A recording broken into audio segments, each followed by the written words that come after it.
I'm Corbett Wall with DV Auction, here with your feeder flash for Monday, July the 6th, brought to you in part by the International Brangus Breeders Association, whose members invite you to explore the benefits of Brangus influence in your herd.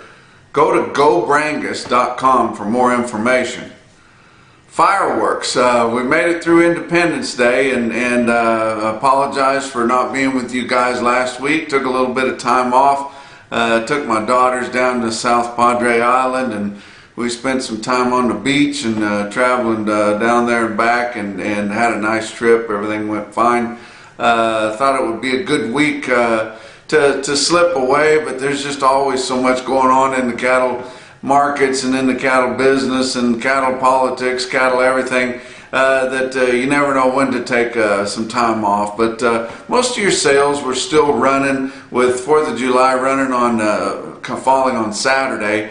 A lot of your big feeder cattle auctions went ahead and had their sales, those that had sales Monday through Wednesday, and so it really didn't impede a whole lot of cash marketing. The board was closed on Friday, of course.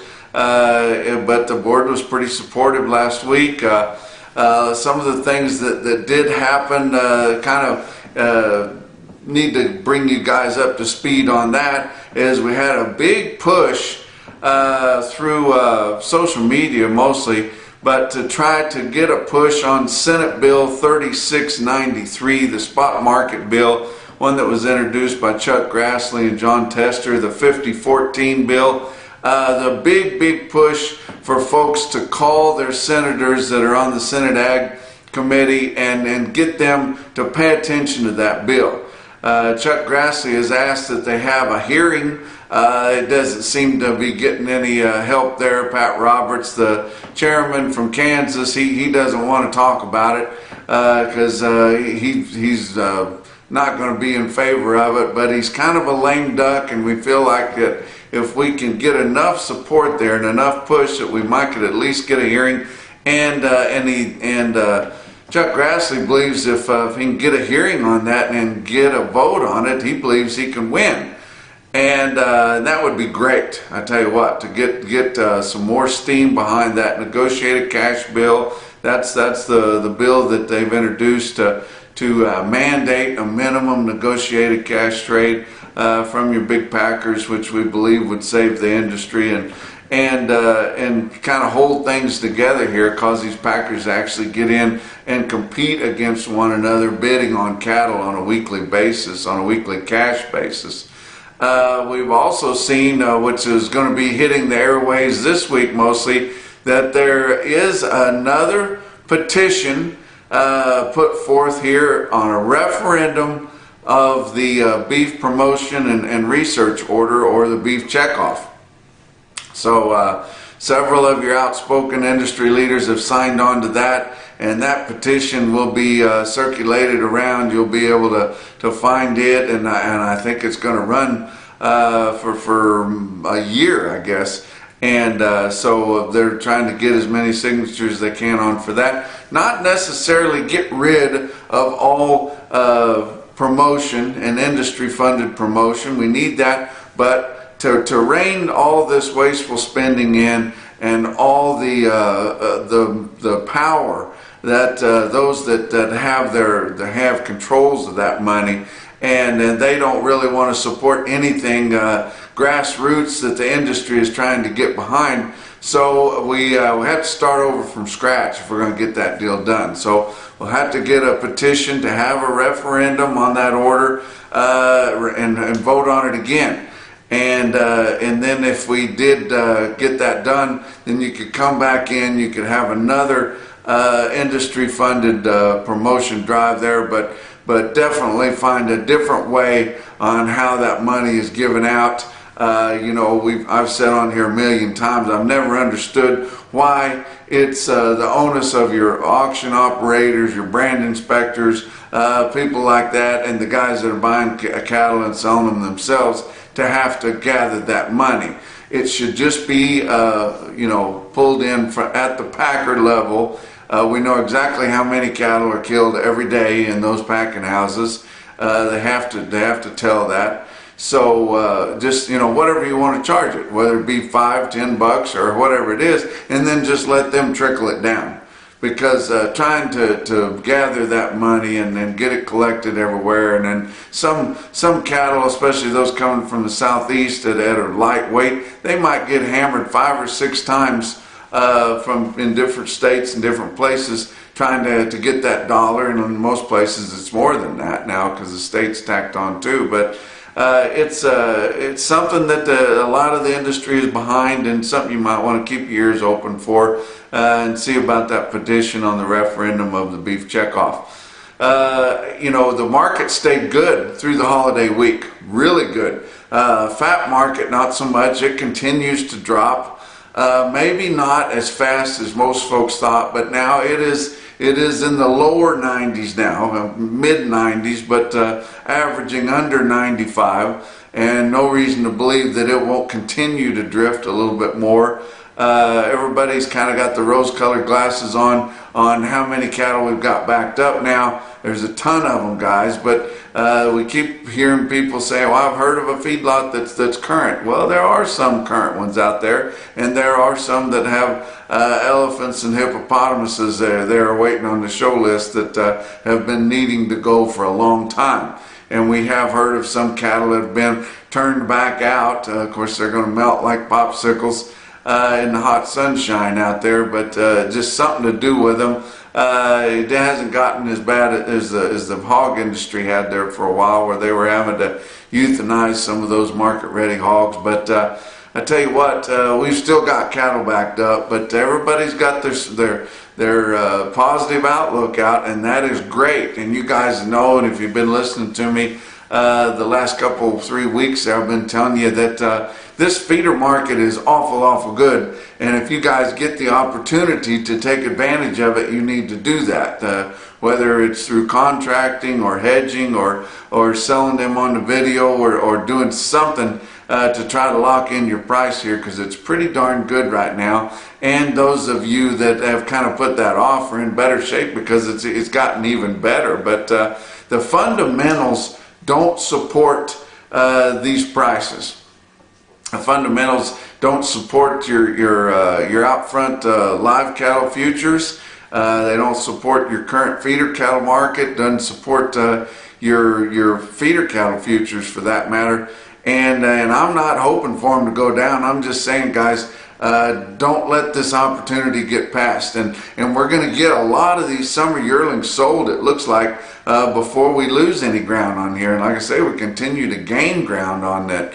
But you wonder, why are things looking so good? Well, for one reason, we are selling the best feeder cattle of the year right now. We're selling them. They aren't delivering them quite yet, but these mid to late summer yearlings, they're going to be off green grass. They're hard. They're yearling types. They've got a little bit of age to them. They will absolutely hit the ground running when you put them in the feedlot. They'll be your best gaining cattle and your best doing cattle of the whole year. And guys that buy those and like to feed them, and a lot of them are farmer feeders, they like to get those cattle because they perform so well.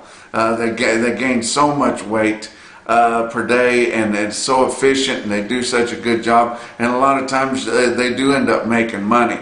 But these guys, and I talked about the farmer feeders, a lot of those up there in corn country, especially those close to where the ethanol plants are, but have not been running since we had basically through the coronavirus, and then when we saw oil really take a dump there and go below zero, but now it's pretty much gotten back, but they haven't got most of those ethanol plants back up and running yet. So they are running with a local corn basis around negative 60 cents.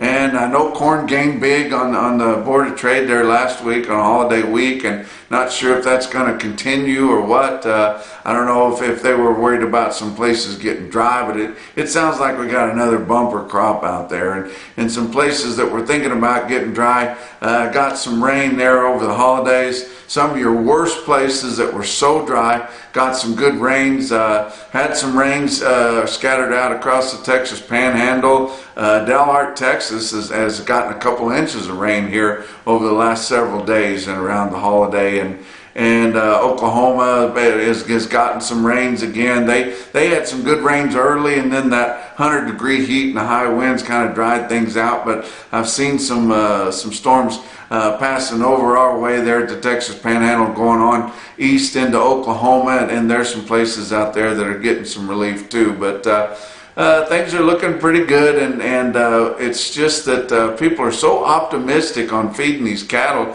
If you kind of look at them, your index and your real-time index and of course your CME cash feeder cattle index are both just under 130 on an 800 base steer.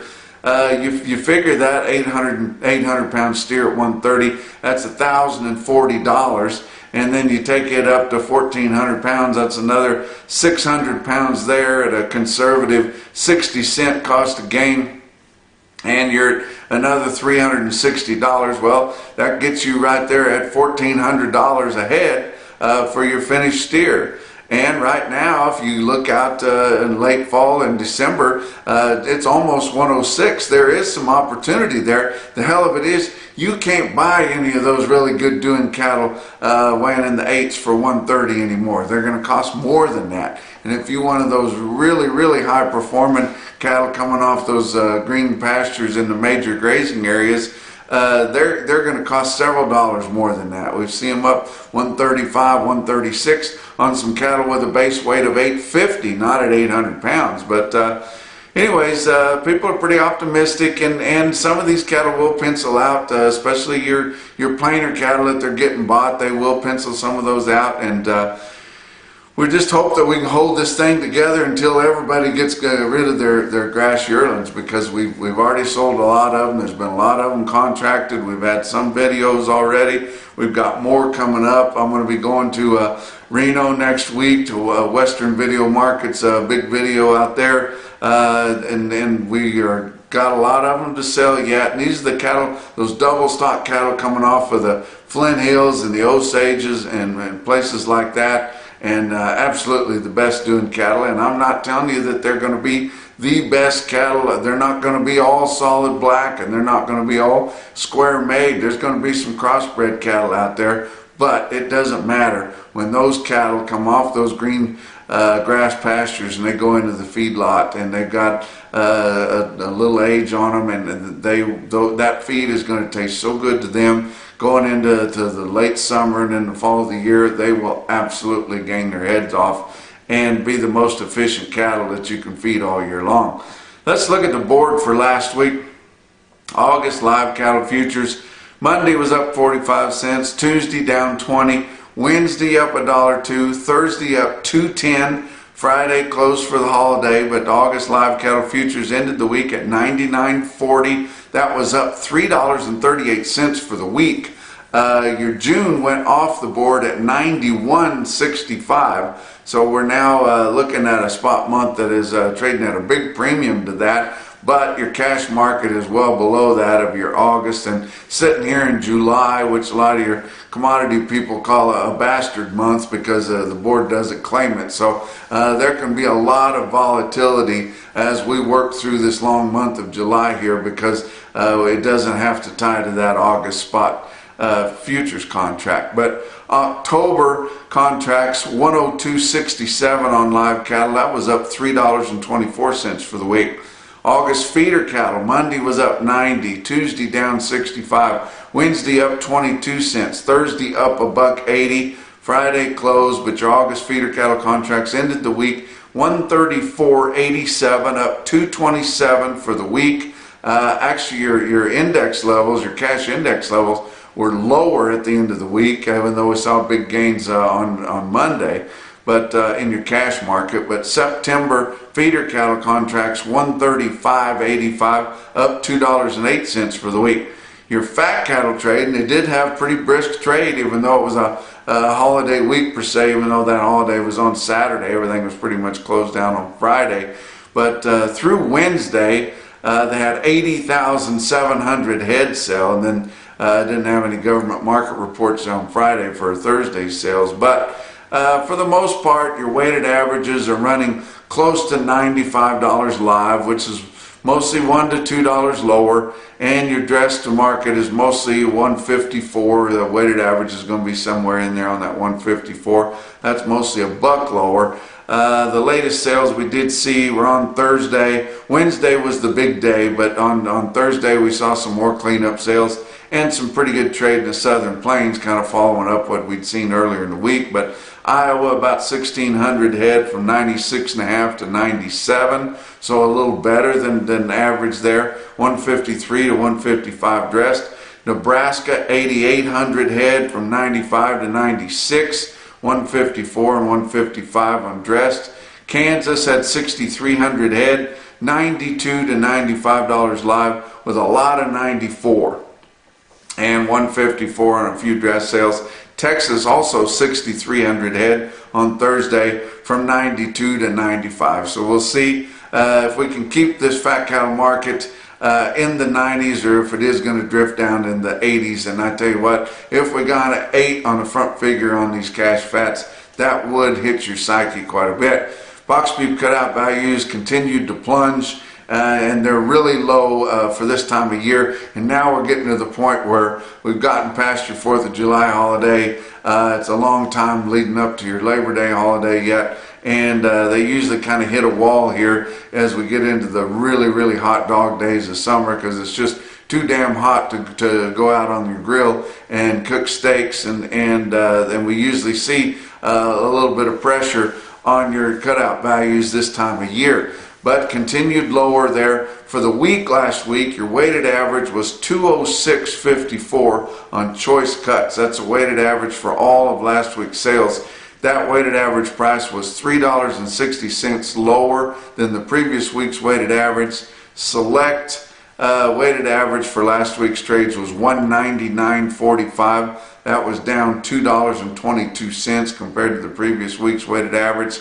Choice select spread there just over $7, and 673 loads of cuts, grinds, and trimmings, which is pretty good for average, but it's really come down from what it was there as we started getting just past the worst of the COVID-19, and we started to get our shelves replenished, and they started refilling that pipeline. So we're starting to see signs that those pipelines are just about refilled, and things are really, really getting back to normal. Slaughter has been running pretty good, but we have yet to eclipse our year-ago slaughter. We've gotten close to it, and we're right there. I mean, we're normal, but we're not harvesting any more than we did a year ago, so we're not gaining any ground on these big supplies that we've gotten. We knew we were going to have to kill more cattle this year than we did last year, whether or not we had this whole coronavirus deal or not, and we're just not quite doing it. Through Thursday, we did slaughter 5,000 more than the previous week. Then, of course, closed on Friday, so it'll be kind of hard to gauge, but we're expecting things to get going at a pretty good clip again this week. But look at your feeder cattle markets. Your real-time index on DB auction ended the week at 128.79, about $2 lower. And you think, man, but they had those good sales. Well, they did have really good sales on Monday. And so we saw those Monday sales. Oklahoma City, Oklahoma National Stockyards was really good last Monday. It was quite a bit higher. Joplin was awful good. They had that big yearling special there a week ago on Monday, and it was dollars higher too. And I tell you what, Joplin there in the weeks, the week of 4th of July and that week prior, those 2 weeks, about one of their biggest weeks of the whole year. They had special auctions there. They was having their big cow sales like they always do, and they marketed 27,000 head of cattle through the ring at Joplin Regional Stockyards there in the last 2 weeks there. And that's not even including the primetime video that they had on Thursday, the Big Bang sale, and they had nearly that many cattle on the video there at one time, 26,000 there too. But man, did they really market the cattle at Joplin there over the last couple of weeks. But after Monday sales, as we work towards closer to the holiday, and of course your order buyers and it's mainly the guys that process those cattle when they get to the feed yard or getting where they're going, they want to take time off too. And so as we start getting closer and closer to the holiday weekend there, we saw fewer and fewer people, fewer and fewer buyers getting excited about buying those cattle, and we started seeing the market drop a little bit. And by the time we got to our Wednesday sales, it was pretty evident that it was dropping, especially on your big feeders. But so we saw that market kind of fade there as we got closer to that. One place that didn't was the big special that they had at Green City Livestock Marketing there in Green City, Missouri. That is always a top sale on the 4th of July week. I've went to that sale several times. And this year was the first year that they had online bidding there with DV Auction. And they signed up with us there when we first started seeing the signs of the COVID and people doing social distancing and things. And so they were able to use that online marketing too, and people viewing and bidding right there from the comfort of their home or office, or even sitting on their phone in their pickup or wherever they were at. But look at this market report out of Cattle Market Central through DB Auction there for that special they had last Wednesday at Green City, Missouri. About 4,400 head altogether there. And look at some of these prices on steers. 606 head of steers in the 6-weight category, average 647 at 149.73. About 300 head of 7-weight steers, average 7 1/4 at 143.24. Lighter run in the 8-weight category, because those cattle did real well there this spring. 159 head of 8-weight steers, averaged 821 at 133.30. And 302 head of 9-weight steers, averaged 918 at 132.50. Look at some big strings of heifers in the weight group of the 500 pounders. Almost 700 head of 5-weight heifers, heifer calves, average 552 at 145.88. 832 head of the 6-weight heifers, average 651 at 135.67. And the stick-out sales that I saw in that Green City sale will be my top quote there. And that was 3 loads of the whisker steers there that averaged 920 pounds at Green City Livestock at 133.20. And that's your feeder flash for Monday.